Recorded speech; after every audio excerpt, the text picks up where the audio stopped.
Hello everyone, मैं doctor Pritesh Gautam, consultant psychiatrist, प्रयास नशा मुक्ति और मनोचिकित्सा केंद्र में हूँ। आज वर्ल्ड अल्जाइमर डे है। ये 21 सितंबर को all over the world celebrate किया जाता है।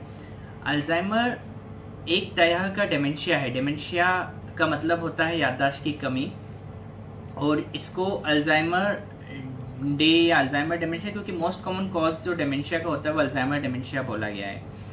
उसके अलावा कुछ भी डेमेंशिया के बहुत सारे कारण होते हैं, जिसको वस्कुलर डेमेंशिया या फिर स्ट्रोक के बाद कुछ पेशेंट्स को डेमेंशिया होता है, या हेड इंजरी के बाद कुछ पेशेंट को डेमेंशिया होता है, या याददाश्त की कमी होती है, तो उसको डेमेंशिया बोला जाता है। अगर डेमेंशिया की अपन डेफिनेशन की बात करें तो डेमेंशिया का मतलब होता है कि व्यक्ति की सोचने समझने की, व्यक्ति का जो दिनचर्या है उसमें डिस्टर्बेंसेस, उसको कितनी स्टेप्स में जाके कौन से रूम में जाके वॉशरूम के लिए जाना है, या कौन से रूम में जाके उसको अपनी डेली एक्टिविटीज़ करनी है, वो चीज़ वो धीरे धीरे करके भूलने लगता है।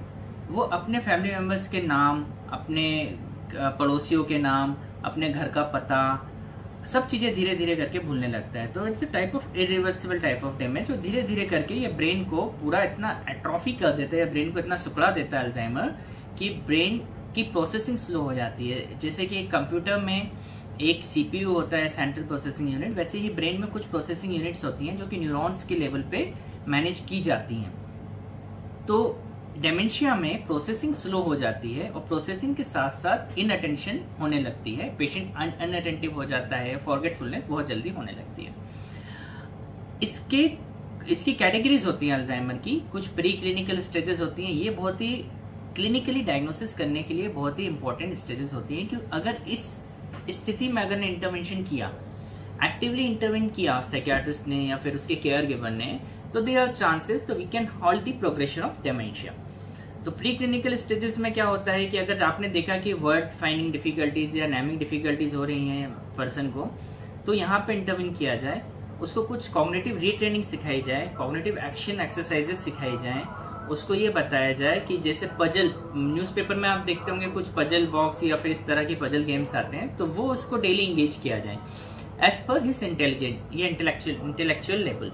अगर पर्सन वेल एजुकेटेड है तो कुछ कंप्यूटर गेम्स भी आते हैं, कुछ मोबाइल में आजकल गेम्स आते हैं, वो मेमोरी एनहांसर गेम होते हैं, तो वो पर्सन को बोलें कि डे बाय डे अपनी एक्टिविटीज़ में लगे। इसके साथ साथ कुछ एक्सरसाइजेस होती हैं, जिससे स्ट्रेचिंग एक्सरसाइजेस होती हैं, या फिर कुछ आर्ट थेरेपीज होती हैं, म्यूजिक हो गया, योगा हो गया, गिटार प्लेइंग, या फिर जो चीज़ें व्यक्ति को बहुत मज़ा आता था पहले गिटार प्ले करने में, या फिर कुछ और एक्टिविटीज़ में, सिंगिंग में, तो उसको फिर से वो रिट्रेन किया जाए। तो कुछ कॉग्निटिव रिहैबिलिटेशन एक्सरसाइजेज हैं, और ये टीच किया जाती है। स्पेशली कुछ कॉग्निटिव रिहैबिलिटेशन साइकोलॉजिस्ट होते हैं, या फिर वो कुछ न्यूरो साइकोलॉजिकल असेसमेंट टूल्स होते हैं, जिसके बेसिस पे वो क्लासीफाई करते हैं पेशेंट को under the category of mild, moderate and severe type of Alzheimer dementia. तो उस तरह से कुछ एक्सरसाइजेज होती हैं। Now coming to the aetiology of dementia, Alzheimer dementia एक तरह का, इसको ऐसा समझ सकते हैं कि दिमाग में कुछ बैड प्रोटीन डिपॉजिट हो जाते हैं, जो कि फ्रंटल और टेम्पोरल लोब में, ब्रेन के दो एरिया होते हैं, जो आपकी मेमोरी के लिए और जो आपके कॉग्निशन के लिए बहुत जरूरी होते हैं। वहाँ पे अगर वो प्रोटीन डिपॉजिटेड हो जाए तो देयर आर चांसेस कि अल्जाइमर डिमेंशिया होना है। तो इसके कुछ फैक्टर्स होते हैं, कुछ जेनेटिक फैक्टर होते हैं, और कुछ रिस्क फैक्टर होते हैं कि जो वस्कुलर डिमेंशिया के लिए रिस्पॉन्सिबल होते हैं, वो अल्जाइमर डिमेंशिया के लिए रिस्पॉन्सिबल होते हैं। वस्कुलर डिमेंशिया का मतलब होता है कि अगर जो ब्लड वेसल्स हैं ब्रेन के अंदर, उसके अंदर एथेरोस्क्लेरोसिस हो रही है, या फिर उसके वस्कुलर वेसोकॉन्स्ट्रिक्शन हो रहा है, तो जिससे कि इश्केमिया ब्रेन के अंदर डेवलप हो रहा है, या ब्रेन में ऑक्सीजन की कमी हो रही है। तो वैसे ही कुछ चेंजेस अल्जाइमर में भी पाए जाते हैं। और अल्जाइमर एक तरह की पोस्टमार्टम फाइंडिंग है। इसमें व्यक्ति की डेथ के बाद अगर उसके ब्रेन की ऑटोप्सी की जाए तो उसमें अमाइलेट प्रोटीन को पाया जाता है। कुछ फंक्शनल इमेजिंग है, जैसे कि functional MRI, PET scan, SPECT scan, तो उससे अपन पहले ही डायग्नोस कर सकते हैं कि इस तरह के प्रोटीन का डिपोजिशन ब्रेन में स्टार्ट हो गया है, और उसको अपन प्रोग्रेशन को स्लो कर सकते हैं with the help of our active intervention.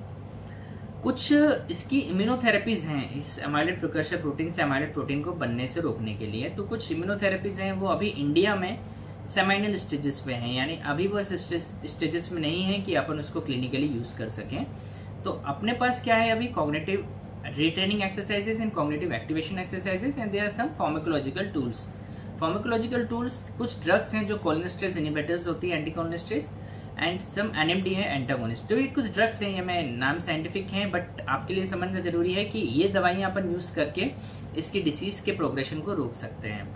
अब डेमेंशिया या किसी भी तरह के डेमेंशिया में कुछ फिजिकल एलिमेंट्स होते हैं, जैसे इसमें फ्रैक्चर रेट्स बहुत ज़्यादा बढ़ जाते हैं क्योंकि पेशेंट का कॉग्निशन बहुत ही ज़्यादा इम्पेयर्ड हो जाता है, तो वो डायनल वेरिएशन को इजीली आइडेंटिफाई नहीं कर पाता कि कब दिन है कब रात है, या फिर कितने स्टेप्स में चलूँ, कितने स्टेप में मेरा वॉशरूम है, तो वो टेंडेंसी वो फॉल हो जाती है। कुछ ड्रग्स होती हैं जो अपन इसके नींद के लिए या फिर इनके जो हेलुसिनेशन या डिल्यूजन हो रहे हैं या फॉल्स बिलीफ हो रहे हैं इन पेशेंट्स को, उसको कंट्रोल करने के लिए देते हैं।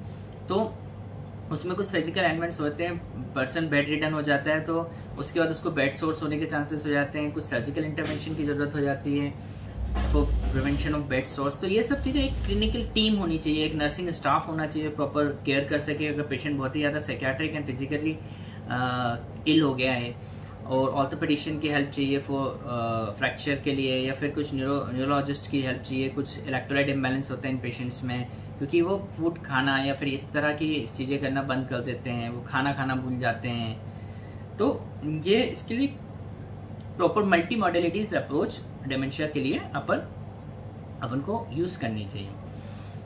अब डे टू डे लाइफ में या फिर अपन कैसे आइडेंटिफाई करें कि मेरे पड़ोसी को या फिर मेरे घर वाले को किसी को डेमेंशिया की स्टार्टिंग हो गई है। दो तरह की ऑनसेट होते हैं, एक होता है 45 से पहले अगर हो रहा है तो उसको बोलते हैं अर्ली ऑनसेट, एंड आफ्टर 60 हो रहा है तो लेट ऑनसेट अल्जाइमर डेमेंशिया।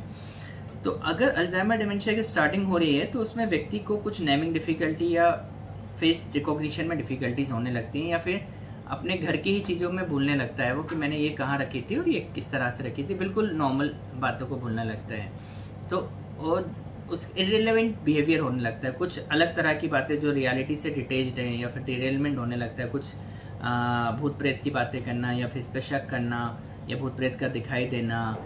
तो जब अपन MRI या फिर जो इजीली असेसेबल डायग्नोस्टिक टूल्स हैं लाइक MRI, CT स्कैन, ये अपन करते हैं तो देखते हैं कि ब्रेन उनका एट्रोफिड है, ब्रेन सिकुड़ गया है, तो उससे अपन आइडेंटिफाई कर सकते हैं कि पेशेंट को डेमेंशिया हो रहा है। तो कुछ ड्रग्स हैं फार्माकोलॉजिकल, नॉन फार्माकोलॉजिकल मेथड्स, तो इस तरह से आप डायग्नोस कर सकते हैं, इस तरह से आप इसका ट्रीटमेंट प्लान कर सकते हैं। और जैसा कि मैंने बोला कि सबसे बड़ी इंपॉर्टेंट जो टूल्स है वो केयर गिवर का है। केयर गिवर को भी फ्रस्ट्रेशन आता है, केयर गिवर को भी डिप्रेशन आता है, केयर गिवर को भी एंजाइटी होती है कि इस तरह के पेशेंट के साथ वो डील करता है दिन भर। तो उनके लिए भी कुछ नॉन फार्माकोलॉजिकल मेथड्स हैं लाइक रिलैक्सेशन एक्सरसाइज हैं, योग निद्रा है, योगा है, सेल्फ हिप्नोसिस है। तो इस तरह की एक्सरसाइजेस उनको सिखाई जाएँ। कुछ अगर लगता है कि उनको भी सर्कैडियन रिदम में प्रॉब्लम हो रही है, उनकी स्लीप डिफिकल्टीज हो रही है, तो सेडेटिव ड्रग्स या फिर कुछ स्लीप हार्मोन्स होते हैं, तो we can supplement the sleep hormone of this type of caregivers. तो इस तरह की अप्रोच से आप मल्टी मॉडलिटी अप्रोच से डेमेंशिया के प्रोग्रेशन को, अल्जाइमर के प्रोग्रेशन को रोक सकते हैं। Thank you.